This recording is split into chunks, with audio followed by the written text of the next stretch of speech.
Hey everyone, thanks for having me. I'm Jason Acosta, and I will see if I can figure out how to change slides.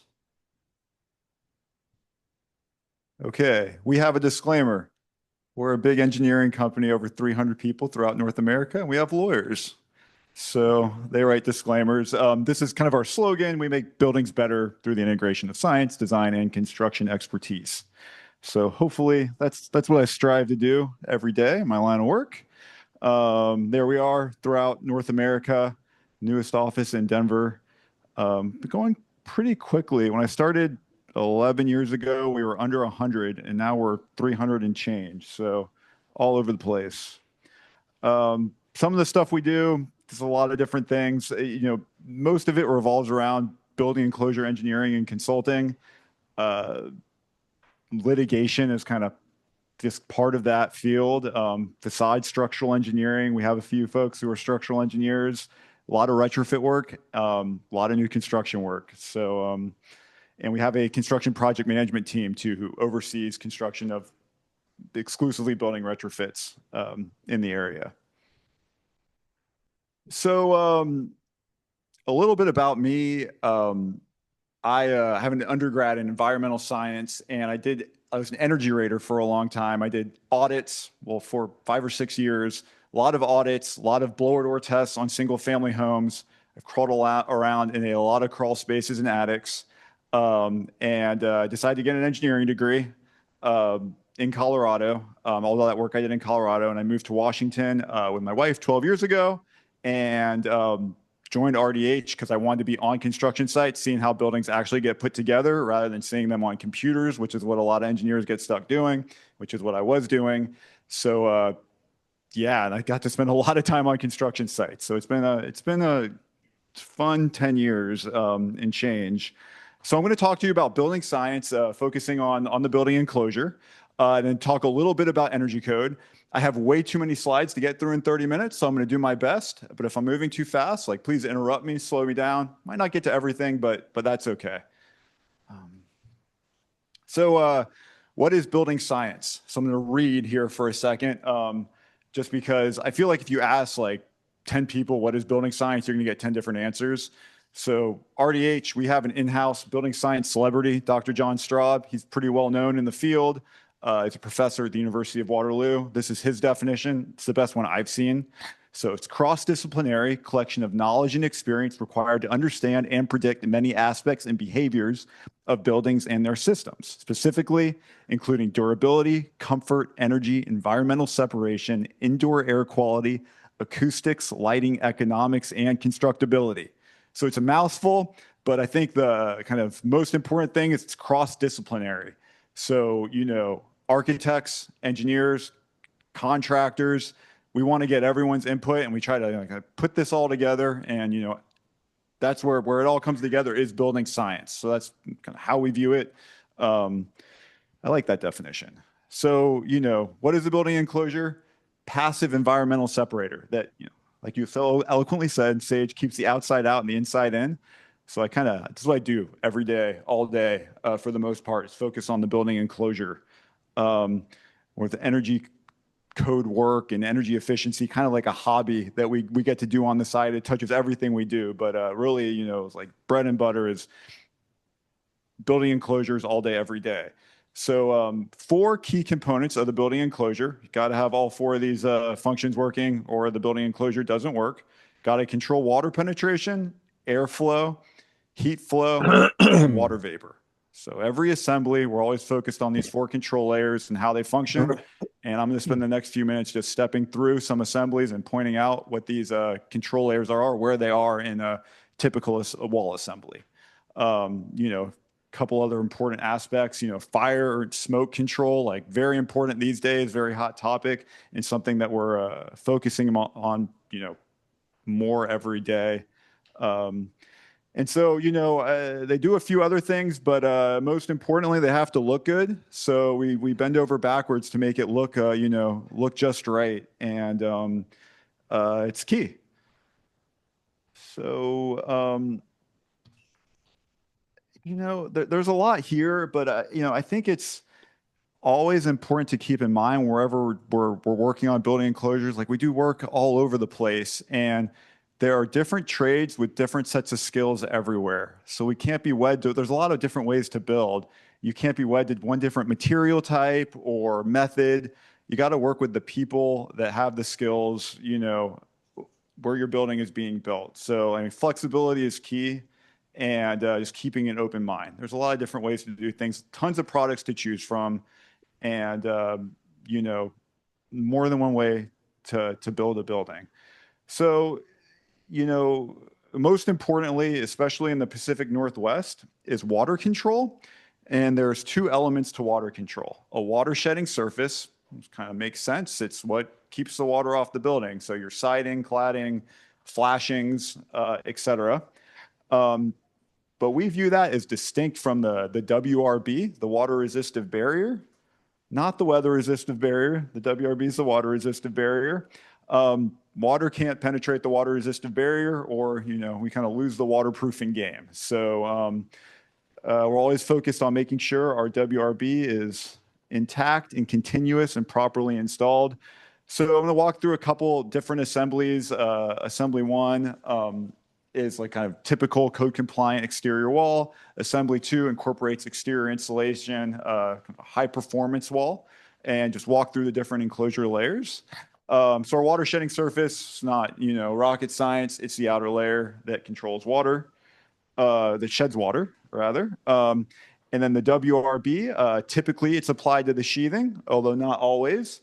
And this is your house wrap or whatever variant you have of that, and it yeah, it's our waterproofing. So we all live in the Pacific Northwest. Building enclosure consulting got its start in this part of the world, Canada, and shortly after the Seattle area, because it's very cold and wet. 6 months of the year, it's damp and there's very little drying to the outside. So there are lots of building failures. So 80s and 90s are tons of building failures, and building enclosure consulting was birthed by all those building failures. So if your water control layer fails, you can have you have rot and decay, and no surprise there. And we'll talk a little bit more about that as we go. This building on the right is stucco. There's a lot of buildings in the Seattle area that are stucco with no sheathing behind them. It's just stucco over framing. And so we've spent a lot of time repairing those buildings. It's steady work. So important to this whole conversation, not necessarily related to a control layer, is a rain screen. So the Rain Screen Association in North America, RAINA, they've got a very cute acronym there. They have a simple definition of a rain screen that I like. So I'm just going to share that now. It's an assembly applied to an exterior wall that consists of, at a minimum, an inner and outer layer with a cavity between them sufficient for the passive removal of liquid water and water vapor. So it's a gap that allows water to drain and water vapor to dry out. Rain screen construction is fairly common in the Seattle area. There's a lot of regions in the country that don't do rain screen construction. And oh, did I? Might have battery down.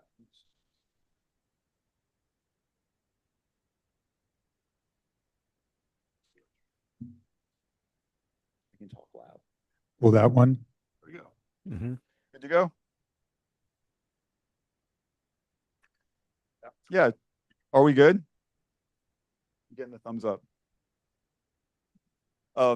So like the southeastern United States, it's still very common to build without rain screens.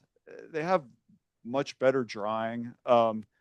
It's still, it's less risky to build with a rain screen, but very common not to do so. Around here, because of our damp, cold, October through May, it's risky to build without rain screens, and especially once you get into more complex construction types. You don't have big canopies, overhangs. So we are big preachers on rain screen construction, and it's almost all that we do. Not quite, but almost all that we do locally. So next control layer onto the the air barrier system. This resists, airflow through the enclosure.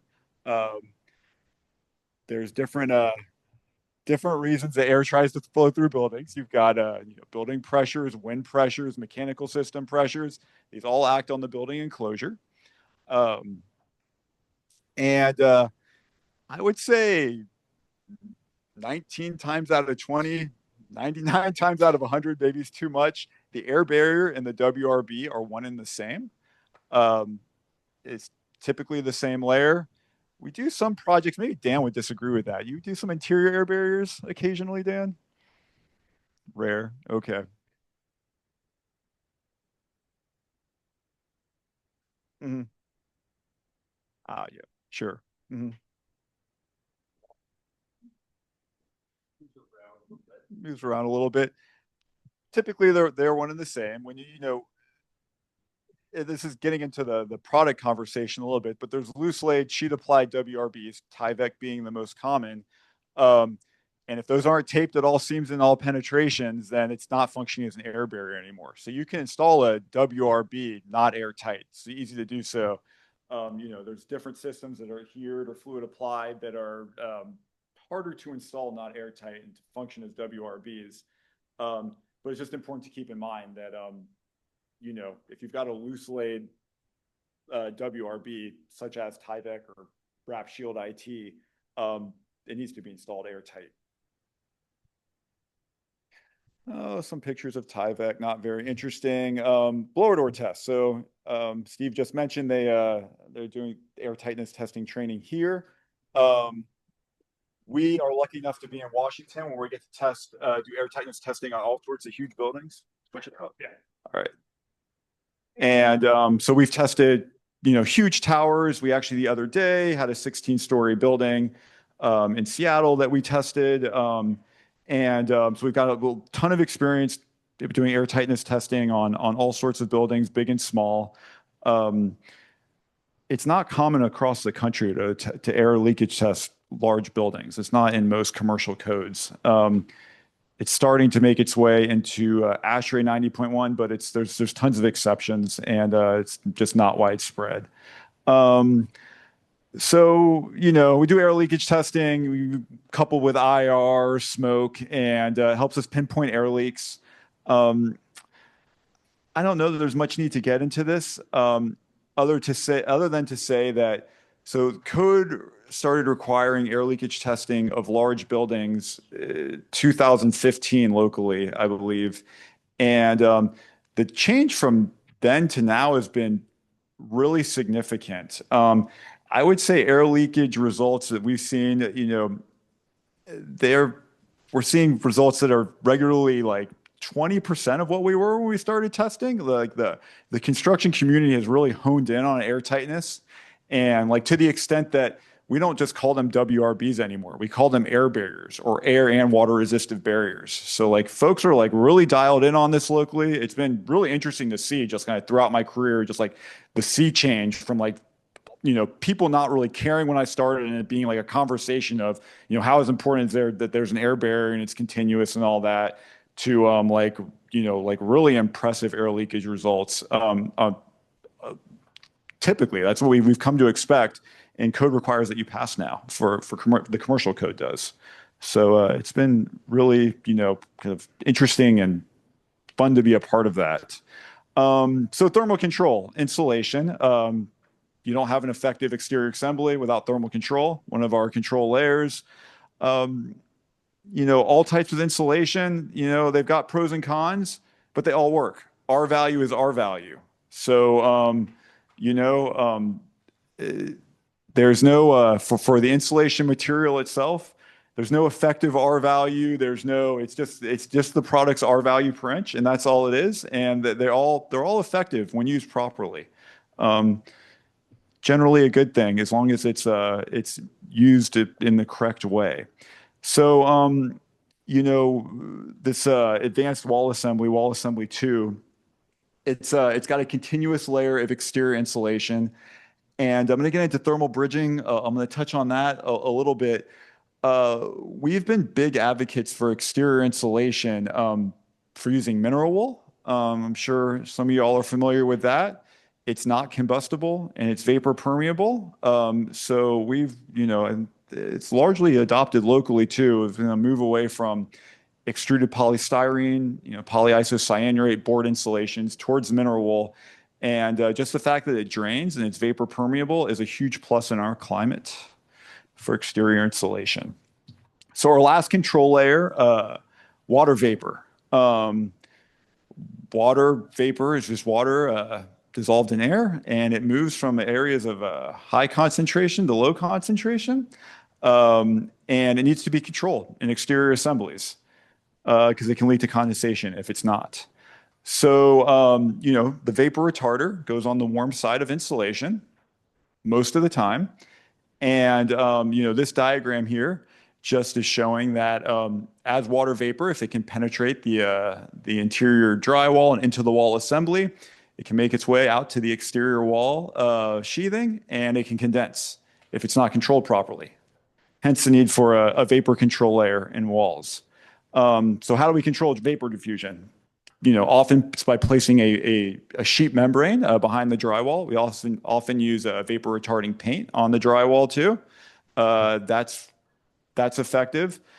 We do advocate for using vapor permeable vapor retarders. They're a bit more forgiving. Serpentine membrane is a very common product. There's several others. Vapor retarding paint is often effective as well. In many situations, it's economical. So that's first way of preventing interior vapor, moist interior space from making its way into the wall. We also tend to, again, like 9 times out of 10, advocate for vapor permeable WRBs. They're also just more forgiving. If there is moisture within that wall cavity, it can dry to the outside as well. It's not necessarily going to help with a bulk water leak, but it does help with any moisture accumulating in that wall, just another path to dry out. Rarely do we have the need for vapor impermeable WRBs. So here's our vapor control layer behind the drywall, or the paint on the drywall itself, the yellow line there.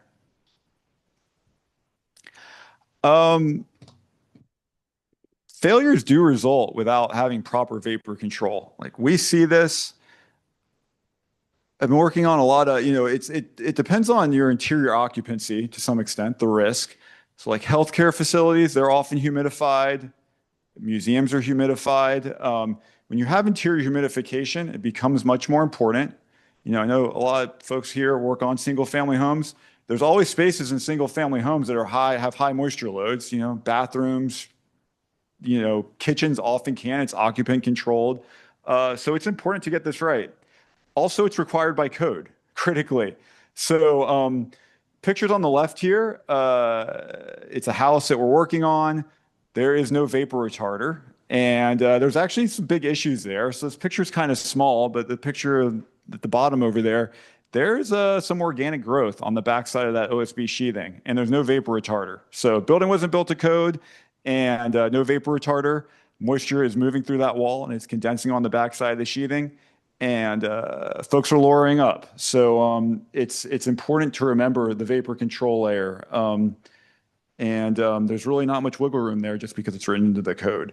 The picture on the right is this is a SIP roof, structural insulated panel.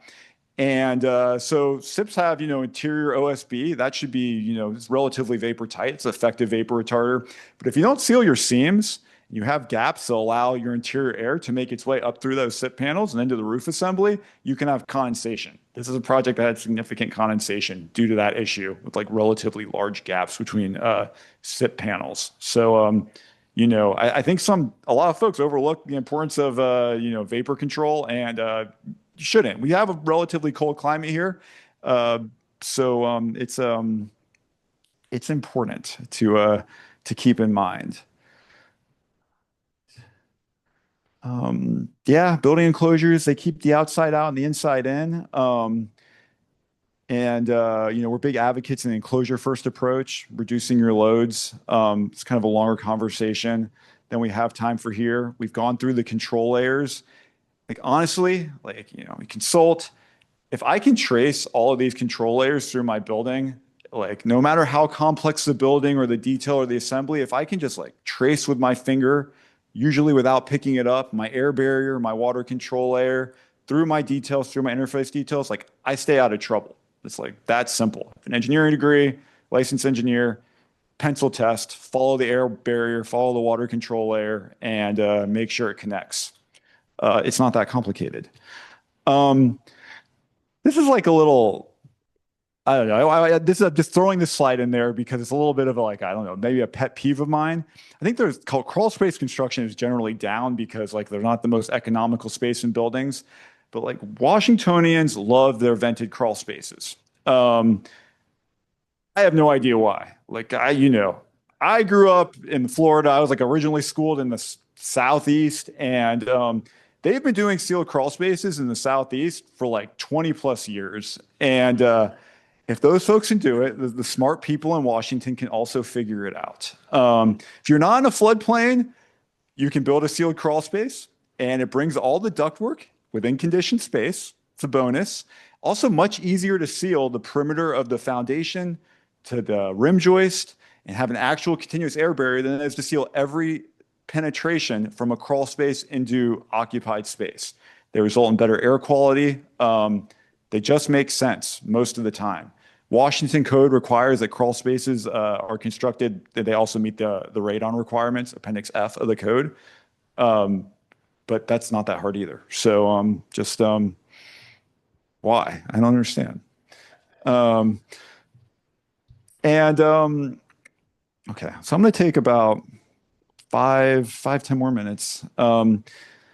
So my before I joined RDH, I was doing a lot of energy analysis, doing energy code compliance for a long time, and I still do a fair amount of energy code compliance work. So I just want to talk about some upcoming changes to the code and what it means, and some recent changes too. I'm going to focus on the residential code and touch on the commercial code too, the energy codes.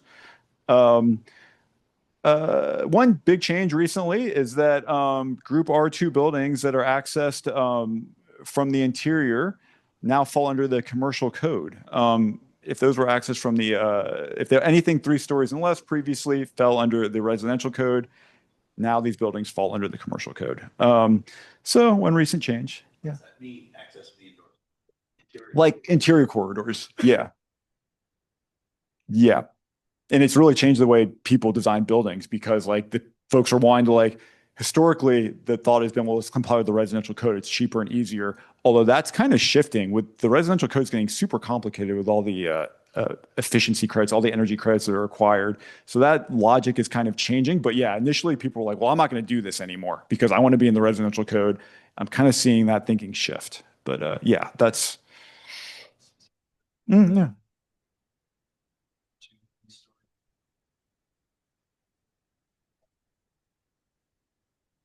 If you want to be in the residential code. Yeah, yeah, it's written right into the code, and it's a change from the last code cycle. Um, so how the residential code is changing primarily over the last several code cycles is more energy credits. These energy credits are getting very expensive. There's like a lot of conversations. Well, how do I spend the least amount of money to meet my energy credit requirements? There's a really cost-effective way to do this is to build airtight and include a balanced ventilation with heat recovery. Those credits have been ignored for the last several code cycles by everyone because everyone's scared I'm not going to meet my air leakage target. The targets aren't that difficult to pick up 1.5, 2 credits, and just really encouraging everyone I talk to not to overlook those credits. And HRVs aren't cheap, but it's a cost-effective and practical way to pick up energy credits. And we're seeing in the 2024 code, which is in draft form, more credits. So one big change that's coming. So the 2021 code has confused the hell out of everyone because the R value table says you need continuous exterior insulation. But then the U value table didn't change, and the U value that's required is a R21 cavity insulated wall. So I've talked to like, I don't know, 10 architects that have been like, really? What the hell? I don't understand. And that are planning on using continuous insulation. Like, well, we love continuous insulation. It's not required in the 2021 code. The code's a little bit misleading. The reason it got written this way is from last minute lobbying. It was kind of unfortunate, but this is what it is. continuous insulation not required in the 2021 code. Just because of the U value, which there's an appendix to the code that has that U value listed for a R21 2x6 wall. That's not going to be the case in the 2024 draft code. Like I really doubt that that's going to change at this point because the IECC has these more stringent U values. You know, I think, you know, why are you already talking to us about the 2024 code? And keep in mind the 2021 code was implemented like 9 months late. If they keep according to the schedule, this code is going to be effective in July 2026. It's not that far away. And, you know, what it's basically saying is you need continuous exterior insulation or R30 cavity insulation. And R30 cavity insulation, you're going to need spray foam in all likelihood to do that, unless you are building with 2x8 walls and looking at with some high R value cavity insulation, which is a totally reasonable option, but it's a change in construction practices. So just wanted to alert y'all that that is coming our way. Yeah. If you build 2x8 wall full of insulation and vapor gets in there and you don't have good insulation, aren't you likely to end up with building failures due to condensation? If you have your vapor retarder, you're controlling interior vapor. So I hear what you're saying. The exterior sheathing is getting, you know, marginally colder because there's more cavity insulation. But we're actually doing this already because multifamily code has moved towards 2x8 construction, and sometimes we're packing in more insulation. We haven't seen any issues yet. And, you know, the building science, just like fundamentally, if we have that interior vapor retarder and it's installed properly, we shouldn't have any issues. So part of that. Oh, thank you. I would add that adding a rain screen is an important part of that. Because moisture vapor that transfers through the assembly, it flows through the assembly, still has to have a way to get out. So if you have a compact wall assembly that has all the layers stacked together, you could see condensation then on the outer layer. yeah, vapor permeable WRB that can dry to a rain screen cavity. Yeah, it certainly helps. I think I tend to overlook that because, like, luckily for me, that's kind of all we do. But yeah, it really just helps make things more forgiving. So one word on exterior insulation. There's a lot of ways to do it and a lot of ways that can be effective. Some are much riskier than others. So whenever we're talking about vapor impermeable exterior insulation, so like foam board insulation, bottom right, top right, that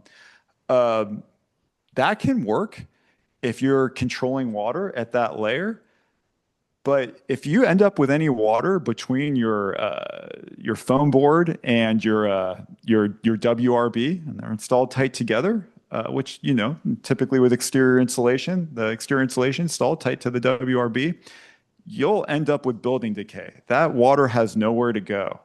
So, you know, while that method can be done properly, it's just, you know, you really have to be very conscientious of shedding all your water over, you know, onto the foam board layer.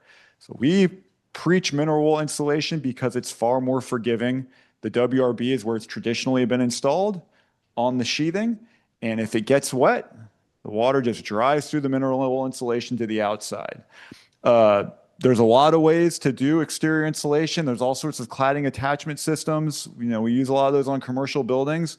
We're huge advocates for wood frame construction of using long screws to attach furring strips through the insulation back to the studs. If you hit your studs and if you use the right mineral wool insulation, high density mineral wool, it works great. We've been doing it for a long time. We've done it on mid-rise buildings, new and retrofits. It's effective. You know, it does, like, you're like, really? Just long screws? Yeah, just long screws. Spaced at about 12 inches on center, right screw, hit your studs, you're good to go. It's cost effective. Mineral wool isn't cheap, but it's an effective way to build a wall. Yeah.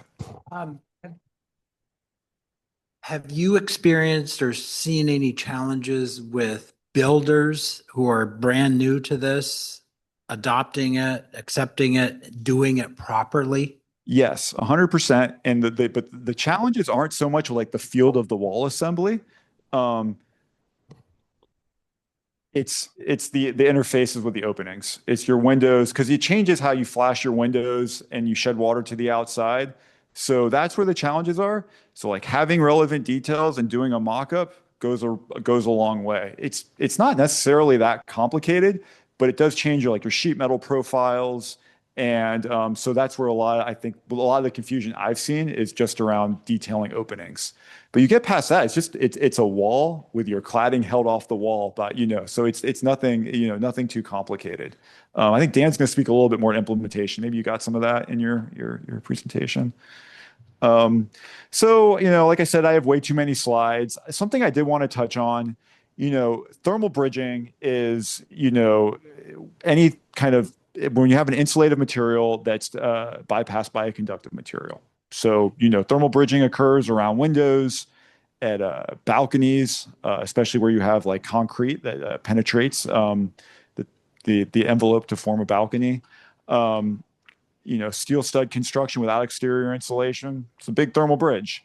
It's a larger topic, but I did want to mention that the 2024 draft code, this will be in it. It is including a much more detailed analysis of thermal bridging, which we find welcome. We've been advocating for this for a long time. We get into the weeds of this quite a bit. So we've got like psi and chi factors. It's like all new terminologies. And, so I just wanted to kind of introduce some of you to that may not be familiar with it through some basic concepts. So you've got your nominal wall R value. So R value of your insulation and the rest of the materials that form the exterior wall. You've got an R value of an assembly that is, just the R value of the insulation and the other layers. Like it's kind of repeating myself there, the insulation plus the other layers of the wall.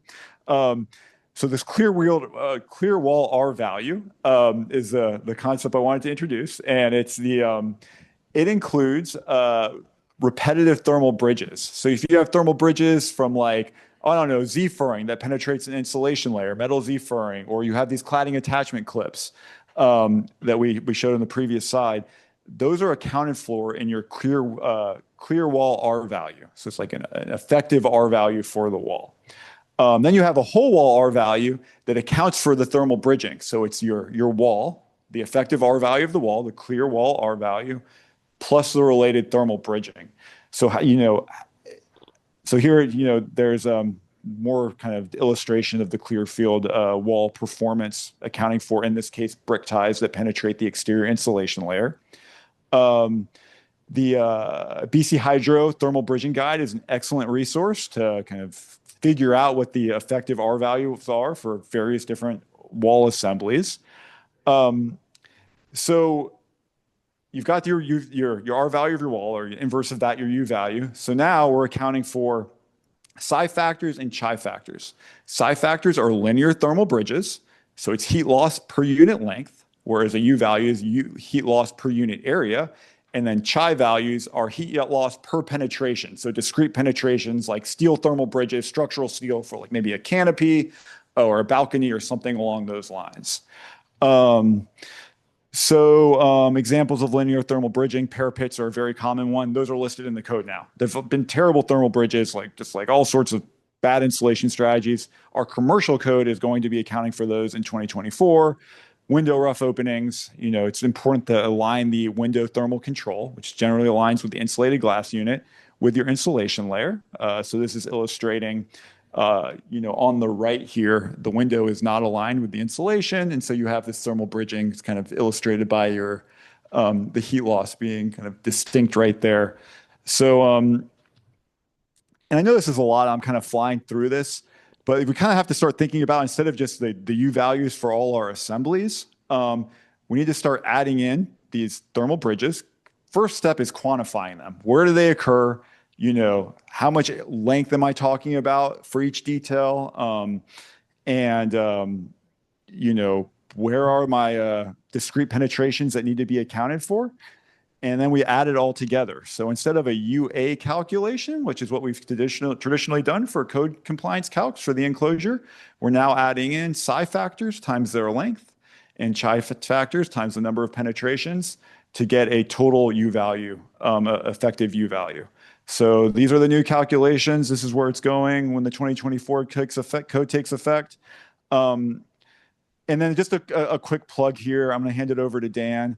Where we see like kind of a lot of action right now is wildfire risk and designing enclosures to resist wildfire. Traditionally, fire resistance is presenting fire spreading from the inside to an adjacent space or to an adjacent building. Now it's a kind of a whole different ballgame. We're trying to prevent buildings from catching on fire due to fires from the outside, wildfires. We're doing a lot of work on this in Canada right now. They've had some big catastrophes. I mean, we have as well. But there's a lot of progress happening due to this. And we do have a model WUI code, Wildland Urban Interface Code, that Washington keeps stalling on adopting because they can't agree on a map. The map is almost settled. The code isn't not perfect, but it's got some really good stuff in it. And when it goes live, I don't know how soon that's going to be. It should have been effective already. We're all going to start having to learn more about this. Controlling wildfire embers, protecting penetrations, protecting ventilated cavities, using gutter guards. And I think a good first step for everyone is to look at the WUI map, even though it's not finalized. There's a lot of locations that are suburban that are in WUI zones and have to meet these requirements or will have to meet these requirements. And it's not always intuitive. You're like a suburban lot in Issaquah, and it's like in the middle of the red zone in the map. It's, susceptible to wildfires. And it's like kind of incumbent on all of us to like start building to account for this so that we have more durable structures. And it's something we're paying a lot more attention to than we were even a year ago.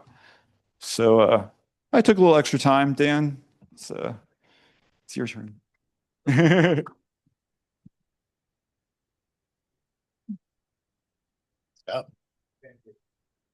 All right, you hooked me up. Thank you. All right. Hi, everyone. How we doing? We good? We good? Okay. Thank you, Jason. That was terrific. I got to sit desk adjacent to Jason there up until COVID took down our office time, and then I jumped ship and went back to the field because I missed actually building things. So, but great opportunity to work with Jason and Michael in the back at RDH. So that was great. There we go. Are you there? Let folks know to take questions at the end. Yeah. Okay. Yeah, we'll take questions. Yeah. If anybody, just shout out questions though. So I've gotten to know many of you over the past. It's been great. The Guild is terrific. Thank you, Steve. Thank you, Rebecca, for having Jason and me here today. Thank you to the Guild though for all the great work that's it's done. So John, thank you for making it happen all those years ago. So my name is Dan Whitmore. I'm a certified passive house consultant and certified passive house builder. I teach for FIAS, formerly known as the Passive House Institute US. So my bio that the party ignored was that I'm passive obsessive. It's like, because after, how many, 30, over 20 something years in the field, I was like, I'm a little bored. I was delivering buildings that weren't performing well. Why? Because I had no idea about building science. And so I was like, well, how do I build a better building? And that's when I found Passive House, and Passive House introduced me to actually building science practice. So a quick poll here. Who here builds buildings on the field? That's great. Who here designs buildings? Okay. Who here owns buildings? All right. Who here is as a homeowner is interested in building new buildings? All right, cool. Great distribution. So, but who here is a building science practitioner? All right. I want to say all those names, because anybody who is building a building, involved in building a building, is practicing building science. Okay. There's a bunch of roles. I'm going to talk about a few things in regard to that, but we're all practitioners on it. So, my little take on the BS that we have to deal with. Its roles and responsibilities, and then I'll talk a little bit about my experience in utilizing building science in how we're adapting our enclosures from the field. from the field side. And then also, I'm going to talk about mechanicals too. I know that's kind of a few people want to talk about mechanicals, except a small group, but I learned to love mechanicals. It took a while, but I did learn to love them. So, so what is our underlying main task as building professionals? What is your job? Just think about that for a second, right? Well, we're deliver and maintain healthy buildings for our society. That's our job. It's our job to deliver buildings for our society. What a great job that is, right? But they need to be healthy. They need to be healthy for the occupants inside the building, the humans outside the building, and because we're the EcoBuilding Guild, we need to make sure they're healthy for the planet as well. Like that's a fundamental, we have to deliver healthy buildings. We also need to meet evolving societal and environmental constraints. What I started building when I first, got my first job making minimum wage as a pickup, laborer on a job site in 1987 is a very different building than we're building right now. It was also a very different building because that was in New England. And then I went back to Oklahoma and it was a very different building in Oklahoma. And now I'm in Washington State and been here for many, many years. But even in that trajectory here, we're building a very different building here than when I moved here in 1988. I was putting up visqueen behind drywall. Because the building scientists told me to do it.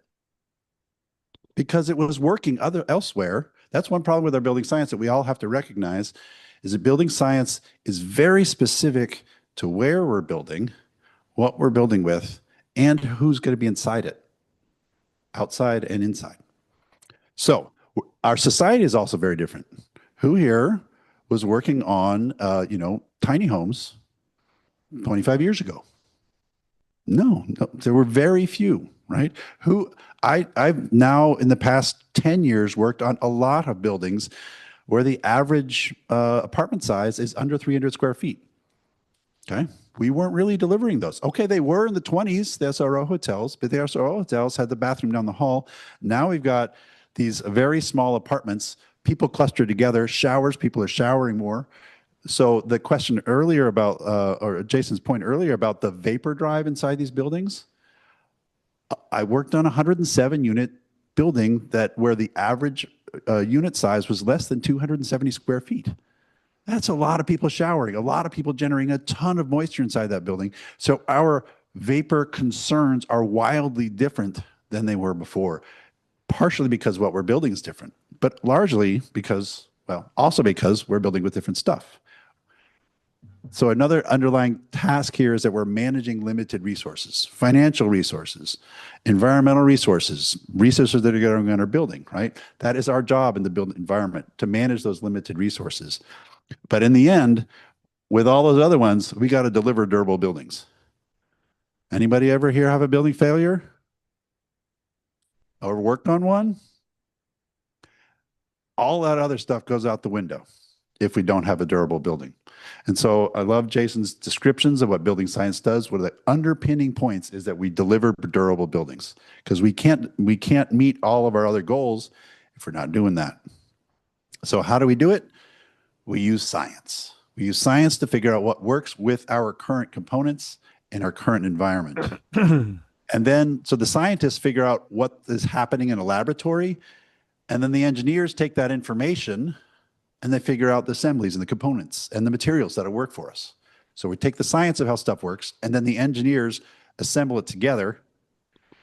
But then we have to layer quality control over the top of it. Okay. Most building science failures are not because the science was bad.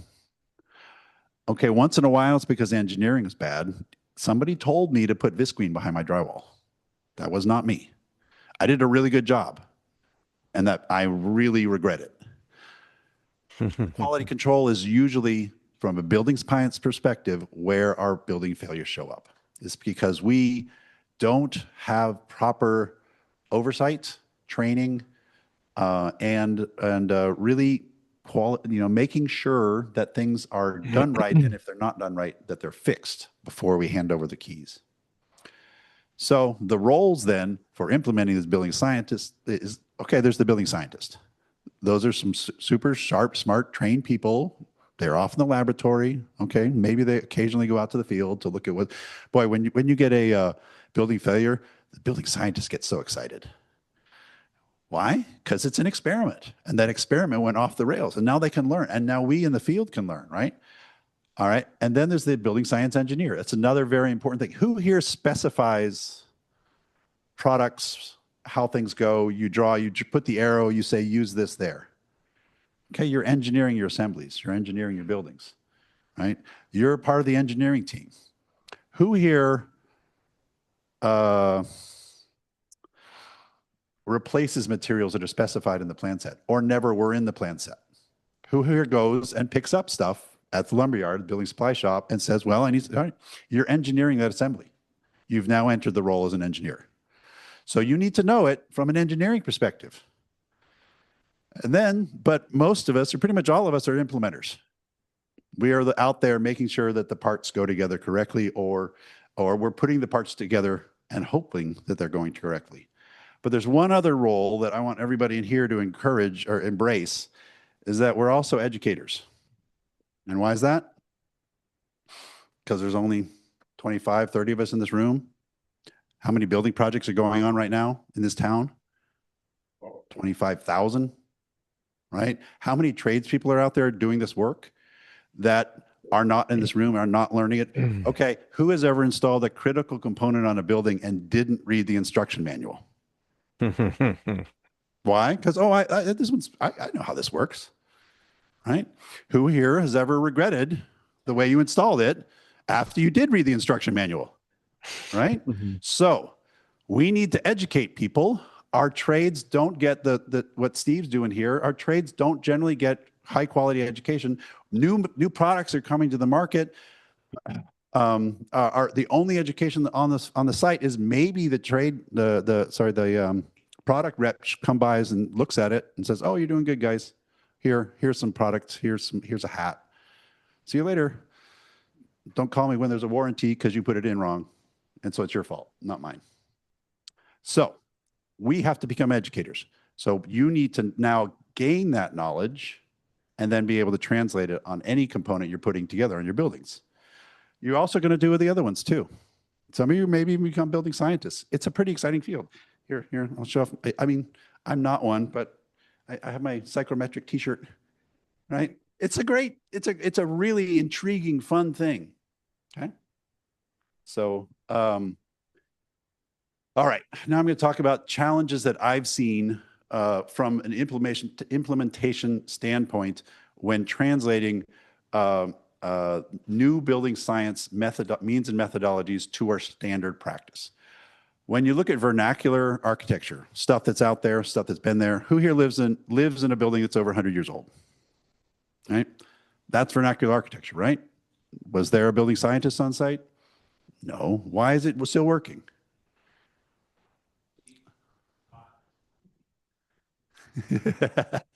Because we built thousands and thousands of experiments and we figured out what worked. All those experiments that didn't work, they're long gone. So we can look back and say, oh, that vernacular architecture, that worked. And so that's why there's so many repetitions of it, right? When Michael taught me this thing, which was, I just love it. It's like, one of our jobs is to manage risks as a building professional. Our job is to manage risks. There are assemblies, there are materials, there are components, there are designs that are more risky. So it's our job to manage that risk. And we can maybe add in a layer of quality control or add in a layer of that rain screen or that vapor control component behind the wall. We can manage the risk by either doing something that has very little risk. Well, we could look to vernacular architecture, but it's going to be drafty and cold. Well, we can't really do that anymore. So we're layering on new means and methodologies. Therefore, we have to manage the risks that they bring. And we've got some challenges. So from the enclosure perspective, we just build the building, start at the ground.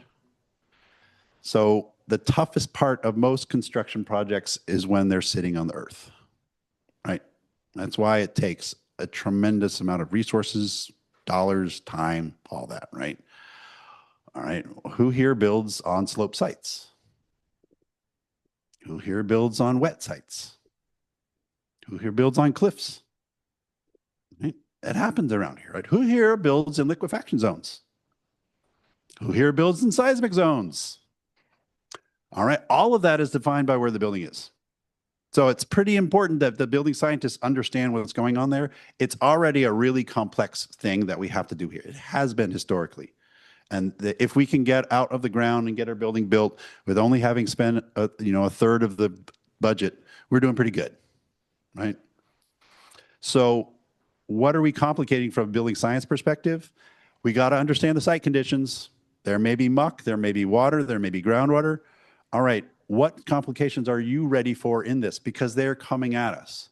One of my pet peeves about the current building code and the 2024 one, they still say our thermal control layer doesn't need to be complete down there.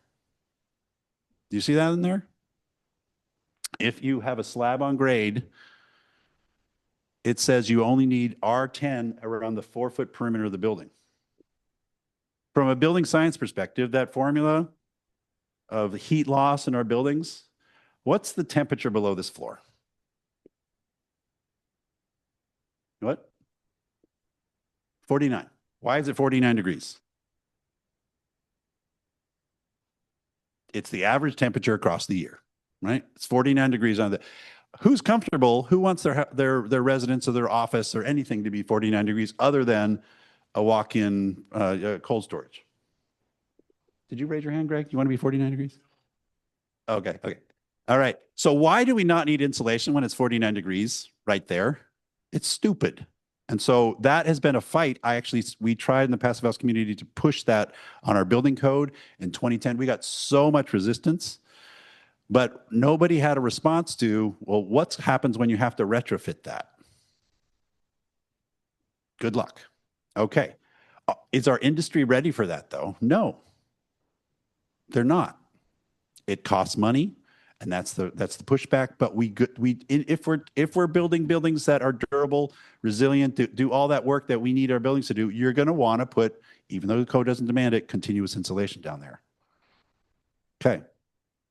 Are you ready for that under bearing conditions?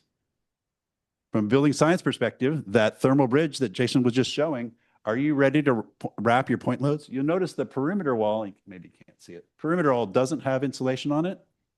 Okay. We don't need it there because it's outside. We can wrap it here. But when we get to these interior point loads, are you ready to embrace the fact that, okay, code doesn't demand it, but when you want to deliver a really good building, you're going to have to isolate thermally. And our industry, oh my God, the concrete contractors, when you start putting insulation under their bearing conditions, they freak. Well, they don't freak. They just look at you weird and want you to get out of the way because they bid the job like the other one. All right. Then let's think about water control. That critical water control component. Who here builds retaining walls that have water on bulk water on one side? Pretty common, right? So we have one of the best industries for this, best trade groups in the US for this, where we know how to control water coming at our buildings. You put up some kind of water control component, you put a drainage plan against it, we're doing really well, right? So any water coming at it is draining down to the bottom. Okay, I took this picture yesterday. This cut has been exposed for 3 months. Okay, it's been pretty dry, right? Out there. What's that? What's the color differentiation going on here? Groundwater, saturated soils. This concrete footing is sitting in saturated soils. John Alexander taught me about this one 15 years ago, and it's still not industry practice. Okay, what's the capillary capacity to pull water from the bottom of a wall vertical? About 3 miles is what I hear, depending on the mix of concrete. So the foot of this wall is going to, and we're going to do a really good job of dumping all the water that's coming at it right at the foot. So this foot of this wall is going to sit in a pond for pretty much its entire life. Where's that water going? The capillary action is going to pull it vertical. Why has this historically worked for us from a building science perspective? What do we do on the inside of that wall? We heated the heck out of it, or we put up some. I lived in a house for many years that had that paneling, that wood paneling on it. 60s wood paneling. There was no insulation behind it. We heated the heck out of it and put stuff in front of it that could tolerate the fact that it was a damp sponge behind it. Who here now builds finished spaces underground and puts fancy stuff on the interior of it and expects the wall to behave the same as the historical ones did? Good luck on that. So we need to control the risk then, and we can do this. We can control the risk by putting insulations on the inside that keep the moisture in the wall. But how about we just do a quick run and just put a capillary break between the footing and the wall itself? This is Skylar's house. He's building it out in McCall, Idaho. You know, it took him 2 hours to do that. Simple, right? So now we're stopping this wet footing from the wall above it from pulling up. So now the interior wall that is buried now between a water barrier on the exterior and a whatever we put inside, now that concrete is not getting saturated continuously throughout the life of it. So we're controlling the risk by using building science, by putting your building science cap on. So these are some of the things that I just wish were standard practice. How about air control down there? Who here has ever detailed a slab environment for comprehensive, complete, full air control? Who did it? It's hard. Who did it? You did it. And Andy, what's your job on a project? Helping John as a project manager and a supervisor and a laborer. So project manager, supervisor, like the person in the job shack is the one who had to come out and do the air barrier continuity, the continuous complete air barrier on this job site. Why? Because it had to get done and there was nobody else to do it. Why was there nobody else to do it? Because our industry doesn't know how to do it yet. How do you, if you don't have a continuous complete air barrier down there, you will get air leakage from below the building into your building. Okay, we do have one industry that's good about this, and that's for the industry that deals with contaminated soils or radon-based soils. That industry knows how to do it. But who does yours? Usually it's the concrete contractor or the guys who want to get it done right, the people who want to get it done right.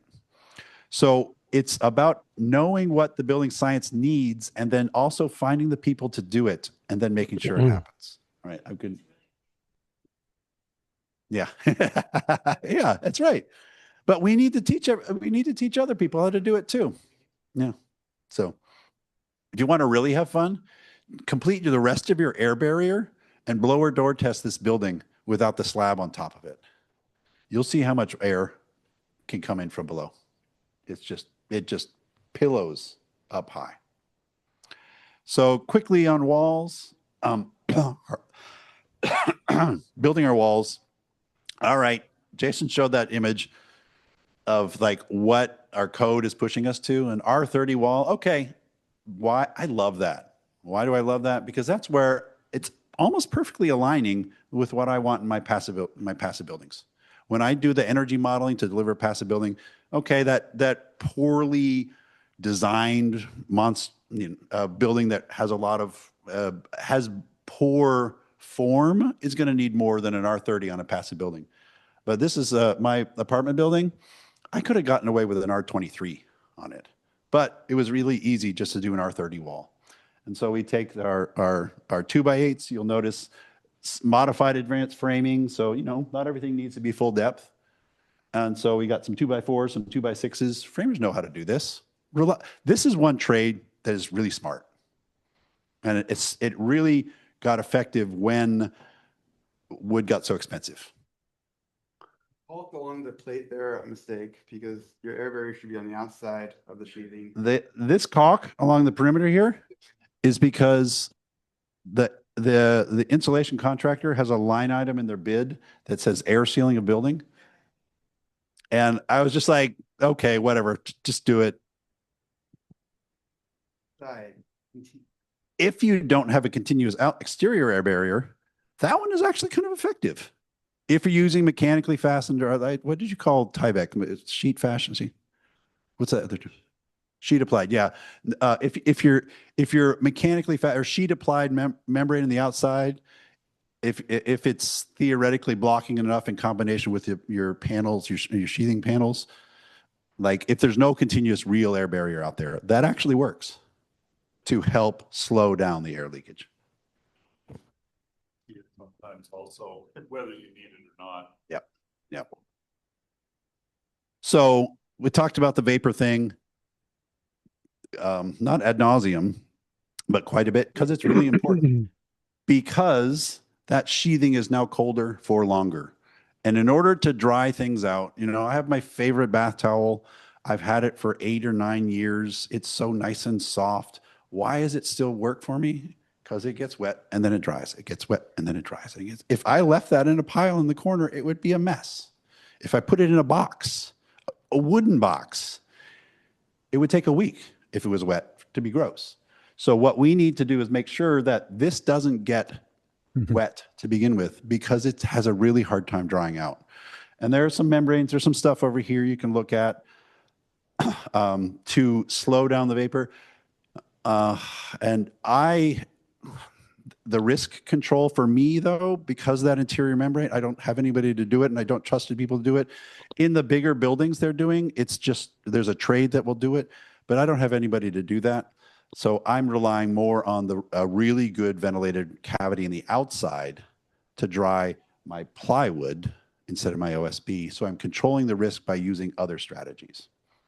And then I'm using the primer that will slow it down a little bit.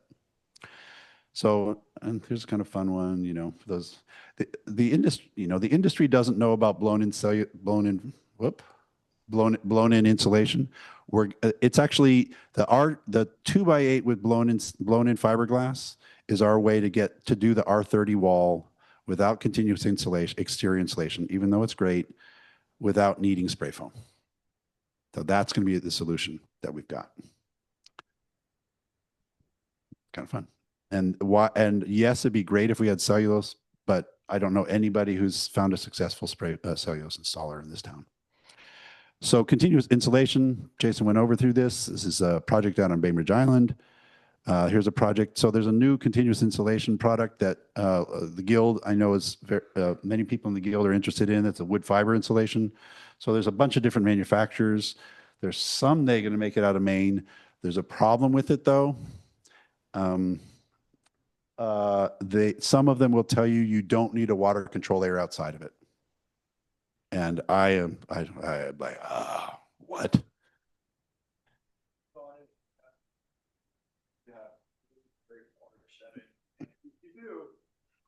Yeah. Keep it dry. Keep it dry. Okay, it's dry in that. I toured that building. It was about 10 degrees Fahrenheit when they were installing it. It was getting really dry, right? But there's no water control layer over it. And they say, oh, it works in Europe. Well, the European legal system is very different than the U.S. legal system. And the building science community in the scientists in North America will not stand behind no water control layer over that. So if you do it, just be aware that the building science community in North America has said you need a water control layer over that. So. And here's just using a different type of foam. There's a lot of different ways to do it. And then, how are we doing time? Okay, do I have 5 more minutes? Okay. Okay. I'm not sure when okay. Just topping it off with roofs, you know, ventilate or not, that's the question. Unvented, who here does unvented or hot roofs, right? Who here is spray foaming the underside of the sheathing? It's rough. That's building science. That's a rough one. Why? If we're putting a plastic layer underside and then we're putting an impermeable membrane on top of it, yes, it works from a building science perspective if it's perfect. Right? And when do our clients replace the roofing? When it leaks. After it's no longer perfect. Yeah. So ideally we put some type of rigid insulation above and go from there. The R60 on our roofs, okay, maybe you're only going to do R30 rigid above, but if we're going to do R60, we're going to need R38 below and 21, 22 above. So we're going to need a lot of rigid above. Interior and exterior on the roof for what you have over the top? 50/50? Yeah, general rule of thumb. You know, if you got really high interior humidity, maybe do look for look, but it works.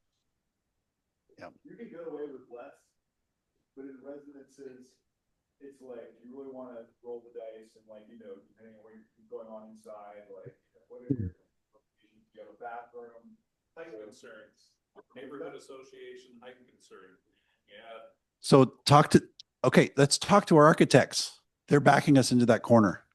And they're the ones who backed us into that corner by trying to get the height up there. Don't give it to them. They want a durable building. I also say this, I think in the new code, there's additional height bonuses for additional roof insulation above in Seattle. Sometimes they don't recognize code. Yeah, they have their own ideas. Okay. Okay, to vent or not to vent. The building science folks love unvented because it works in lots of locations. I'm sorry, Jason, I like a vented roof, but I want to make sure that the air I'm using to vent it, the vent is there to mitigate against moisture. I've seen some vented roofs installed in swamps. Is that bringing in dry air to dry out my building? No. I've seen vented roofs installed on Puget Sound. Is that bringing in dry air to dry out that roof? No. It's bringing in damp air that's now going to turn the underside of that sheathing into soup. So make sure you choose it appropriately. The one big problem with our vented roofs, though, is where do we put that pesky air barrier? Now it usually has to come to the underside. When we can do we have an unvented roof, we can wrap our air barrier around the top of the roof. But now that pesky red line has to jump from usually the outside of the structural wall to the underside of our roof structure. And that's one of the trickiest points for transitions in our buildings and getting them done appropriately. And there's a really good RDH technical bulletin specifically on mold and what really this comes down to is with this really good insulation, we have so much less drying capacity in those roofs. We're not killing the molds. They're not getting saturated and rotting necessarily, except in really bad situations, but they are a definite producing those mold spores, et cetera, and which can deteriorate OSBs. So maybe control your risk by using plywood. Maybe you control your risk by making sure that but really make sure by making sure that ventilation air is dry. All right. And then lastly, I'm going to finish up with mechanical BS. So remember, that's our priorities. You got to make sure those work in their mechanical systems as well.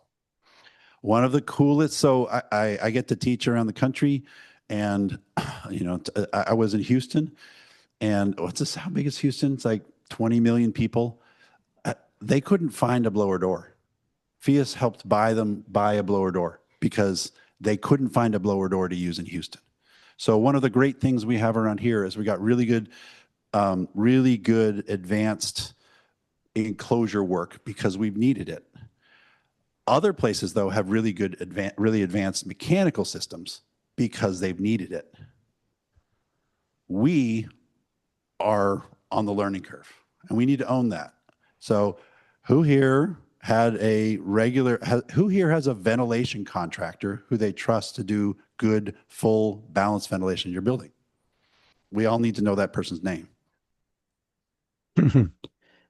Yeah, Kieran. Yeah, yep. Why? Because he specializes in ventilation, and he's a rare bird in this community. But our industry is now being required to do it, and Washington State Code is pushing us to do good ventilation. We are among the most forefront ventilation code, like we talked about the points that we need for our energy efficiency, balanced ventilation with heat, with energy or heat recovery. Very few places have that out south of the Canadian border. Canada has it. They know how to do it. We don't. So Washington State is among the leading groups to require it, but we don't have an industry ready for it. So from a building science perspective and from your perspective as practitioners, you need to help literally educate your ventilation installers on what it means to have airtight ducts, to what it means to reduce the static pressure within those ducts, make sure we get good flow. One of the biggest challenges we have with these is what do they make? This is actually a good system in here. The air quality is good in here. It's also very quiet. Right? The big problem in my recent apartment building, ventilation just makes too much noise. That's my fault because I saw it going in and was like, oh, it'll be okay. It's not. Right? So mechanical ventilation, we need it. We need to make, and this is about health. So here's filters after 3 months. This is the 2 ventilators. That's the incoming air from outside the building. That's the air that's leaving the building. We need good ventilation. COVID pandemic really defined that for us. And we and in the smoke that we've had here, we know we really need it, but we need it to be good. And we have a very poor delivery record from our industry on this. Those filters on the right, are you filtering the air as it's going out? Are you filtering the air as it's going out? Yeah, so these 2 filter the air that's coming from outside the building into the building, and these are filtering the air that's going from inside the building through here so it doesn't clog the heat exchange core. Right. Because we don't want to have to clean the inside of that unit at all. Myriad, a number of reasons. Too many twists and turns, too much rigid ducting. The fans are having to push harder than I wanted them to. Just, all of those little things are adding up to, one guy, we just did our annual inspection. One guy's got duct tape over his ventilation ducts because he can hear the kids running around the hallway screaming, coming through because it's so. A lot of projects can't afford the high dollar ducting, so we're using rigid metal ducting, which resonates a lot of air, noise. So better enclosure equals less heating and cooling required, both on an annual basis of heating and cooling, so we're not drying out the building with our those systems, but on an hourly basis as well.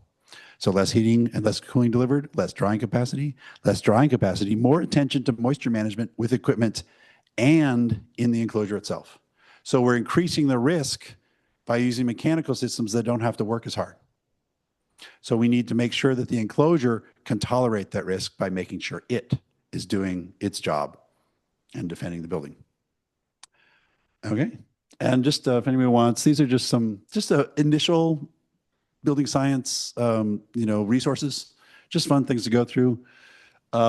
British Columbia Housing, their learning center, it's a great thing, especially on rain screens, and they're doing really, really leading work for us.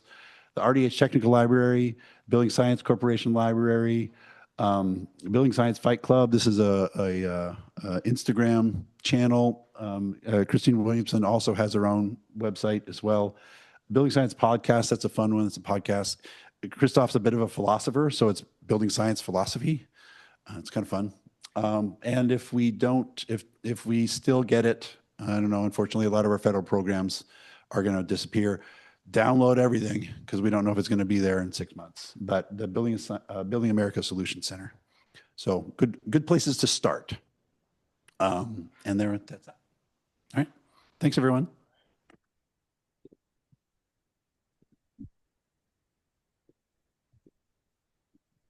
All right. Can I just do a quick logistics thing on these little mics?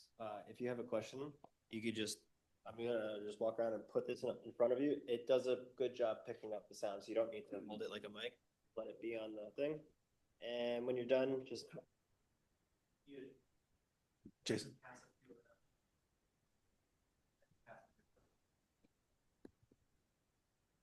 Thoughts, questions? Shout them out. Don't be shy. Your buildings are going to fail if you're shy. Your ventilation system is going to make too much noise if you're shy. Okay, I'll say something online here. My name is Kathy Ging, and I'm a realtor in Eugene for 38 years. I'm an old member of the EcoBuilding Guild. And what I wanted to say is, Is that can you hear me? Paige? Is that? Can you hear me? Yeah, I can hear you. Okay, great. What I wanted to say is, I've been doing a lot of research on fire-resistant housing for 4.5 years. I've been researching the hemp lime, we call it now, instead of hempcrete, and the hemp blocks, the hemp sips, and the hemp panels, the hemp bricks, everything. Well, let me just say that I found out from some research that the company in Australia invented after the fires down there a 1/16 of an inch metal mesh that can be used in all the vents around your house, because if one ember gets in through the sewer pipe, the roof vent, the underfloor vents, then you could cause a fire. So I wanted to share that with you. The other thing is, I put something extremely important in the chat. And remember, you can save the chat by going to those three dots up above and saving it. But after 2.5 years of having a disaster in my house by a faulty roof being installed, I've discovered NZ Cleanse. And this is two scientists since the 80s worked on a formula that is for the first time approved by the U.S. Hey, government. Kathy, I think we're taking questions right now. Did you have a question for the Okay, speakers? well, this is important for anybody that's had mold penetration in their house. And I'll tell you, Oregon and Washington have a lot of that. I'm just saying, save that thing in the chat. And if anybody wants to know more about it, I'm not involved in the company. I'm going to use this company, and it's 1/3 the cost of taking out all the drywall. It seeps right through the drywall and the wood. Okay, thanks a lot for listening to me. Thank you. Thank you. John, you gotta. Thanks. No matter, well, thank you. Fantastic presentation. No matter how many talks I hear in building science, I learn so much more every time. The question is, we're getting a lot of awareness of embodied energy. Will there be a point where we can integrate those perspectives a little bit? Because you're talking about, in different, blow-in foam versus rock wool versus wood, radically different. So basically, where does the crossover of embodied energy or embodied carbon and building science work? So absolutely, embodied carbon, embodied energy in are the components that are going into our building is a piece of building science. So in terms of integrating it, so as I know, but everybody else, Builders for Climate Action, great group. They do a lot of work in this field, and the industry is coming up with new solutions. One of the good things, Seattle's green building program is now offering one thing that you can do is actually use low embodied carbon concrete, lower embodied carbon concrete. It has to be 10% lower. So legislatively, some things are moving that direction. Our industry is working that direction. There are more components in that. That said, there was some initial like, hey, don't put more insulation on your building because it's more embodied carbon in your building. Luckily, I think we're done with that conversation to the most point. It's more about, okay, let's build a better enclosure. We can choose the components to do the better enclosure that have low embodied carbon. The big change that we're seeing is the move toward mass timber construction. Not so much applicable to single family homes, but it is. We're seeing CLT roofs and walls and all sorts of building types. I mean, you've seen some office buildings in the areas that are beautiful, but like warehouses, factories, it's really taking off. And the reason there's been so much interest in this stuff, wood fiber insulation, is because it's very appealing as a replacement for mineral wool from an embodied carbon perspective. But only if it's done. There are like documented kind of terrible failures with this stuff, and so at this point, I'd say the state of the art is not entirely settled. There's a lot of discussion, but it's got to be kept dry. Basically permanently. I mean, it can dry out, but that's where we're at right now. So. Thank you. Can you speak a little bit more to the local moisture issue with vented roofs that RDH provided a nice polemic on? It seemed to kind of the end of the article, from my recollection of it, was like, well, we know there's a problem because of nighttime humidity in the Pacific Northwest. It creates this mold risk, but we don't really know what to do about it when we're insulating and air sealing and it's just in single family residence. So the research you're discussing basically pointed out that, you know, we're adding more insulation to attics, R60 currently, so they're much colder than they used to be. And it's cold and damp in the Pacific Northwest. And all of this can result in some amount of moisture accumulated in vented spaces, vented attics. So continuous ventilation pathways are critical. They don't necessarily guarantee there won't be any moisture in the attics, but they do go a long way. And site selection is important too. So like, you know, coastal projects probably doesn't make much sense. There are certain areas where we definitely try to steer away from them. And we also strongly recommend low slope roof systems, avoid them. So kind of exterior insulated, unvented roof assemblies. So with steep slope roofing, done correctly, like it's working. It's not like a catastrophe, but yeah, there still may be we can't go out and say, well, you're never going to see any moisture or condensation in your attic in the Pacific Northwest. It's still possible, but it doesn't seem to be harming the structures. So, you know, hopefully that's a decent answer for you. And if you have anything to add. Yeah, I mean, that's good. I guess, you know, the retrofit scenario is mostly steeper roofs. So that's helpful that's reassuring to hear. In new construction, do you generally just recommend against vented roof solutions in this area, or I like them. Stick with best practice? Sure. Partially because I can use fluffy stuff to insulate. And I'm one of my project priorities generally is to use as little foam as possible. And it's very expensive to use mineral wool up on a roof. So it's almost always foam. And I just try to keep it out of that. We pay close attention to steep slope ventilation and doing it properly, but low slope roofs we're staying away from generally vented attics. I got a call today from a friend whose 2 and 12 roof is going to get torn off because it's a vented roof that's not venting. A 2 and 12 roof in this town, built in a forest, it's just not enough. Like in order to get venting to work, you need a pressure difference, and so the pressure difference happens by the slope, right? So okay, some projects are built on, what are the wind conditions? What's the environmental conditions?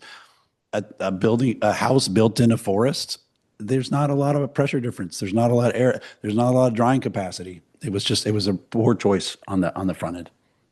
I'd just like to point out that with various consultation, we worked on a project with a low slope roof, 1 and 12, and we put in an active ventilation system into it. Yep.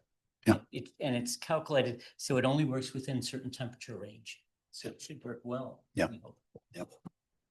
Anybody ever put the idea of like cool roofs, like using roofs that reflect the heat? Okay, it's a great idea in certain environments, but what works in LA doesn't work here in a lot of conditions. We need to cook our roofs in a lot of cases to cook that moisture out of them. So reflective roofs have some problems up here. You've done any research in vapor vented assemblies? Climate zones 3 and less. But we're going, right? No, we're not. We are not going to, and we're 4C. We're wet 4. So, and we're not going to 3. But I heard talk about. They tried it in climate zone. So a vapor vented roof assembly, instead of a air vented roof assembly, the vapor molecules will the building site, laboratory testing and then field testing, the vapor molecules will migrate to the peak because of temperature conditions, et cetera, et cetera. So it's an airtight assembly, but it's vapor open at the peak. And they tested it and they tested it and they tested it. And they're like, climate 3 and less, the hotter climates. And the other question is, with climate change, should we be starting to look more into ERVs? I've talked to a few builders who believe in ERVs in our region. You mean as opposed to HRVs or? Yes, we're getting or climate change, or more maybe hotter summer, humid summers? I really think that's like really in the details, but I think like more importantly, smoke season's like a common occurrence, so we just need them, period. I don't have a strong opinion ERVs versus HRVs, but I also feel like it's really in the minutia of like I'm just not that concerned. Yeah, around here, yeah. But I like HRVs. Why? Because they're generally more energy efficient than ERVs. The cores move more, and if somebody's space is drying out, make some spaghetti. Like, okay, Tom. Oh, hello. Yeah, I mean, I follow a lot of building science, but it's one question that I haven't answered, and this, I guess, is for both of you. So, a thick wall, as opposed to a wall with continuous insulation on the outside, we've always preached that continuous insulation keeps the wood structure warm above the dew point. So, why does a thick wall work, like a 2x8 or thicker, without exterior insulation, when that exterior wood structure is going to be colder and potentially damper? But you know, you said it works, and I agree that it works, but I'm just curious why. Well, so to try to restate the question, just I think Tom is concerned about as these walls get thicker, the exterior of the wall assembly, the sheathing gets colder, and I think Tom's concerned about moisture damage just because that material staying colder longer. Did that capture your concern, Tom? You think? Yeah. Okay. Yeah. So, we kind of discussed this earlier. So I don't know, maybe just repeating what I said, and then you can chime in, Dan. So that material should stay dry if our control layers are installed appropriately. So interior vapor retarder, exterior vapor permeable, importantly, vapor permeable WRB, and then an air gap outside the WRB or a vapor permeable material to allow drying. So it's colder, but it's dry material. And if there is any interior moisture that does make its way to the sheathing, it can still escape inside or out. And, I see your concern in principle, but we've been doing this and it's been working. I mean, 2x8 is becoming pretty common in multifamily locally. It has been since 2018. So we do have a decent track record there. And we've even done some thicker stuff for single family homes for passive house, and still like no, failures that I'm aware of resulting from just the thickness of the wall and more cavity insulation. Yeah. So, I mean, yeah, I think you covered it. I guess I would like to point out, Tom, you told me once about your certainteed siding. And, even Yes, I though did. all those failures were going on left, right, and center, everywhere yours worked. And why did it work? Because it was vented behind it, right? You had a rain screen. You put your certainteed siding over a rain screen, and it's 35 years old or something like that. Some of it, yeah. Yeah. So like the stuff works if we can let it dry. And so personally, my preference is to use plywood for my exterior sheathing if the price difference isn't too much, and that reduces my risk. So if the eventual dew point gets reached on that sheathing, if it's colder, it can tolerate that. And so I'm controlling risk by materials choices. I'm controlling risks by putting the ventilated cladding. So we're working with those systems to make up for the fact that it is riskier because the sheathing is colder. That's a good point on the sheathing. And the thing with OSB is if you allow it to weather, it actually becomes more vapor permeable. So you lose OSB. Let it stand out in the weather for a while before covering it up. I guess I could add that I was always taught the importance of vapor getting into a wall cavity largely travels on air currents. So the importance of air tightness, not just a vapor retarder, but air tightness of the interior surface. It's a super good point that, your air barrier controls the vapor pressure difference across the wall. And if there's no pathway for that air to move through the wall, then it's not going to be moving through the wall and carrying moisture with it. So it's definitely relevant. Right. Yes. A quick question on this point. We see straw panels, for example, in places like the UK and now Vermont and upstate New York. And as we start to bring some biogenic based panel systems over here in the Northwest, and I'm starting to think a lot more about whether this is going to be an issue as we build 12, 16-inch wall systems. Is this something, how do we want to consider this topic with super thick wall systems like that? It's a good question. I'm familiar with like straw bale construction from Colorado because I lived out there for a while, and it was great. It worked great. Colorado's, for the most part, super forgiving climate. It's very dry. Here, I would be concerned about, I mean, it's this, just from a principal point of view, your water control and your water shedding is like critical. And a lot of those materials, you're like plaster on straw. If you're not doing a really good job with water shedding, with overhangs and, protecting those wall systems, I'm concerned about water penetration into the assembly. I don't really see any reason that they couldn't work, but it's certainly riskier. And I would definitely be hesitant to do anything like that without like sufficient overhangs. They do a lot for us, and especially with construction like that. Do you have any? And so there's a great builder, Tom Mestemacher. Anybody know Tom Mestemacher from Whidbey Island? He's retired now, but he did like 6 or 7 straw bales up there. We have a question online regarding the hempcrete. Hempcrete and straw bale kind of similar, or So when you're mixing in cementitious considerations into cellulosic materials, the cement actually helps, from my understanding, because it's so basic, preserve the cellulose materials. That's why fast wall has worked so well in very, very challenging climates with very poor detailing. It's because, Hemp lime for this reason. Once you add lime, it basically petrifies the cellulose material. It works super well. But when I grew up on a farm. I moved a lot of hay bales, and it really sucked when you had to empty a barn from moldy hay bales. Yeah.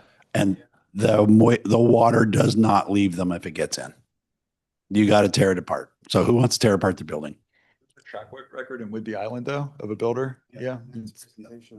But good overhang. There's a co-housing project up on, I think, on Lopez Island that's straw bale, and they did have building failures on certain ones where the overhangs weren't deep and the drainage away was not appropriate. But This island's tough, like climate wise. Yeah. Can I say a few things about this? Down in Eugene, Oregon, the University of Oregon Architecture Department did one of those moisture tests remotely to the Approvecho dormitory, and the guy's mother decided not to use straw bale in Oregon. However, the hemp material is really 100% different, and I would like not to have those two in the same paragraph of conversation. Perhaps you know about a guy named Timothy Callahan who built the first hemp house in Asheville, North Carolina, 10 or 15 years ago for a former mayor. Well, one of the houses he just built was for an Airbnb. It went through Hurricane Helene, and the woman was so glad that she had decided to use this hemp material that's breathable, non-toxic, fire, termite, rodent, and mold resistant, even proof. And so those walls did not get mold in them. So we need to really transition as a planet, in my opinion, which is I'm dedicating my life to this for nothing for the last 4.5 years, because people are rebuilding with the wrong materials. And they still use wood and steel or concrete, by the way, for the framing. We're not putting the wood products business out of that. There's some statistics coming out new about how many new housing units we need to build just in our society.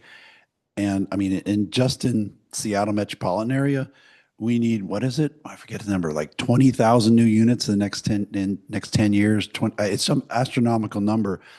And yes, we absolutely need to think about new methodologies. And we need to, every time we're thinking about the new methodologies, we need to manage the risks by understanding the constraints, use our building science hats. But in order to meet the needs of humanity, and And the other, that to meet the goals, the climate goals, to reduce the carbon output of our society. I'm sorry, I'm getting on my soapbox. We need so millions and millions of buildings in this country to work better than they are now. Millions and millions. And how are we going to do that? And yes, we're going to use, at some case, some new components that are just being developed. But in order to do them all, and my kid's 19 and he's going to become an environmental scientist, and I want him to have a great life, and I want like everybody the possibilities. Like, so in this moment between now, in the next 10 years of my career, I want so many new solutions to be out there. And to get new solutions, I don't want to wait 10 years for the products to be developed that will solve the puzzle. So I want to use stuff that we've got there right now while we're simultaneously developing that other stuff. So I'm going to use the stuff at the end of the table here that I can go out and get tomorrow. And I want to use it with my trades that I know how to use that stuff. Because I want to do, sorry, I'm on my soapbox, but I want to do so many buildings because we got so much need to deliver better buildings to our society. We do really good in the Northwest is we build with wood. We build 7-story buildings that are mostly wood. They don't do that in most of the country. So, I mean, keep using wood. It's like it's embodied carbon and we know how to do it. There's trade people that know how to use it. It just works. One more question online when Atticus raised his hand. Hey, Atticus, do you have a question?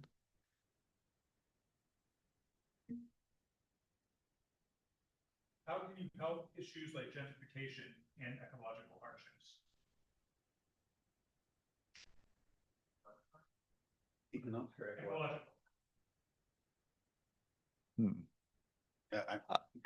Go first. I guess the one thing that we need to continue to do is to build affordable housing because it's like in diverse locations too, and like just like that one thing right there is just like so key to so many people kind of getting out of very bad situations. And I think key to that, it often gets overlooked, is just like driving down cost. And because it's very expensive to build in the Pacific Northwest. So if we can focus on how to build affordable housing cheaply without compromising energy efficiently, but really focus on low upfront costs, like I view it as a critical issue.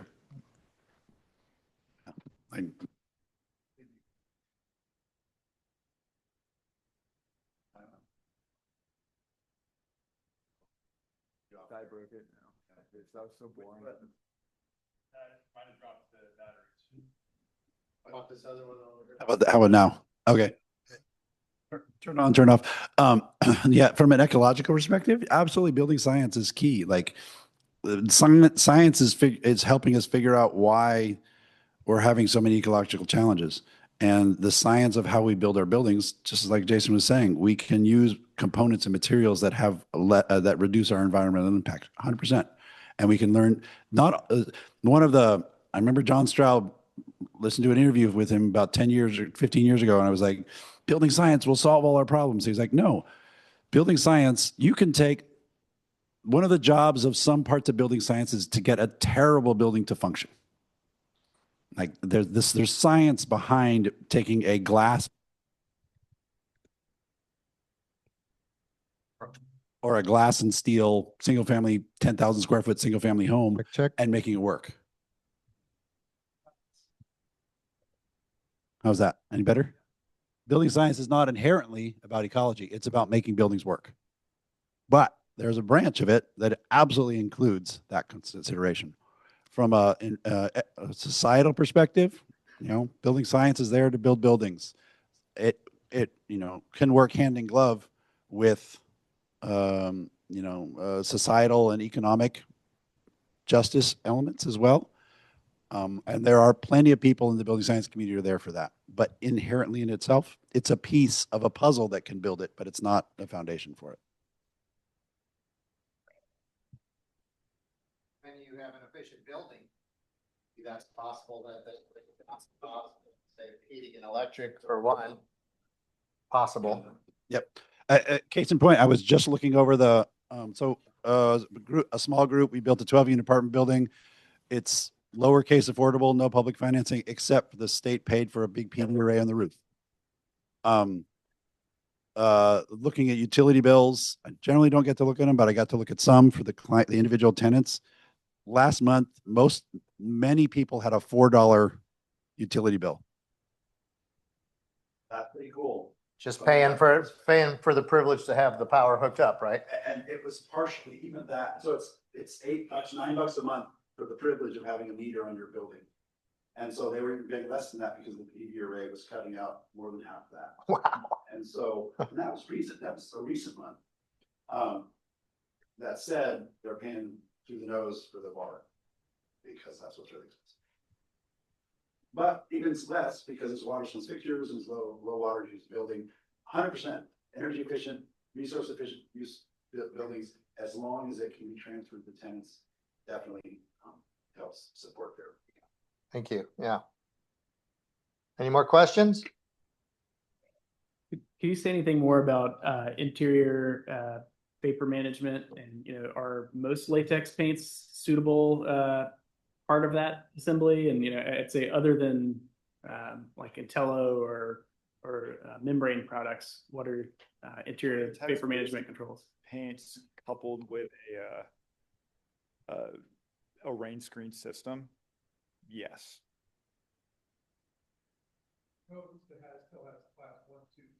Right. It's the latex paint is a class 3 vapor retarder. So coupled with a rain screen, it's it's been done a lot. So I think that's what the code provision is, but I'd have to look at chapter 14, is it? Exterior walls. So yeah. Like trying to just mitigate like the total quantity of vapor. Like my understanding is less critical than air sealing to have all the points covered. But are there like common points of failure with using drywall and latex paint as an interior vapor control layer?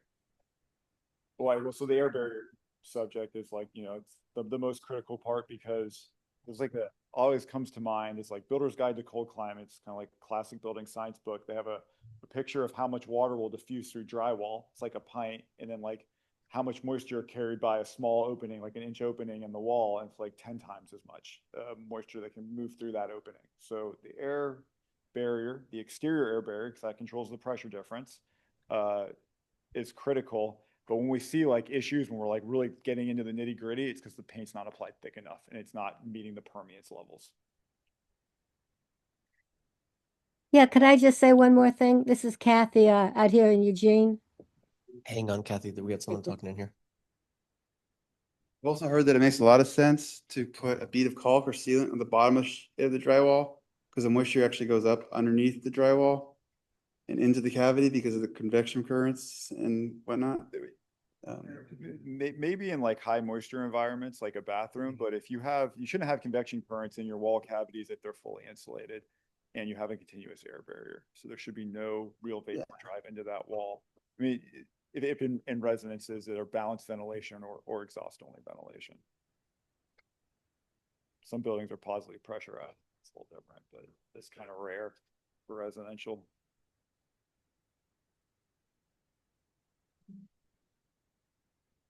Taped plywood air barrier versus WRB as your air barrier layer. Thoughts? I think I've seen like there's a local contractor, Walsh, they do a lot of affordable housing. They do an amazing job with Tyvek. They're great, but most people don't. And the people that can't, I say use a self-adhered sheet, a vapor permeable self-adhered sheets, like Wrap Shield SA is a common one, or a fluid applied system. I think folks are like, damn, like really hardcore trying to get like super tight air tightness levels. I think the sealed sheathing approach with a WRB over the top is great, but you don't need to do that. I mean, there's, you know, as long as you're paying attention, close attention to detail, and you're detailing continuous air barrier and you're installing like that, you know, there's a lot of different ways to make it work. Personally, I would love, if I had my druthers, to frame my wall on the deck, seal all my panel edges off while it's nice down here with tape or sealants, and then stand my wall and then I just have to do a few horizontal lines. No building inspector will let me do that. Because they want to see the fastener, because we got seismic concerns. So that's like, all right, well, who wants, I mean, I don't know, I'm generally building 2 or 3 story buildings now. Nobody's going up there just to tape sheet. And so then it's like, well, transitioning to the siders, installing believe skills up here. So, oh, single story, sure. It sounds great. Sounds easy. But once it's all about access and the trade that's going to do it and do it right. I think our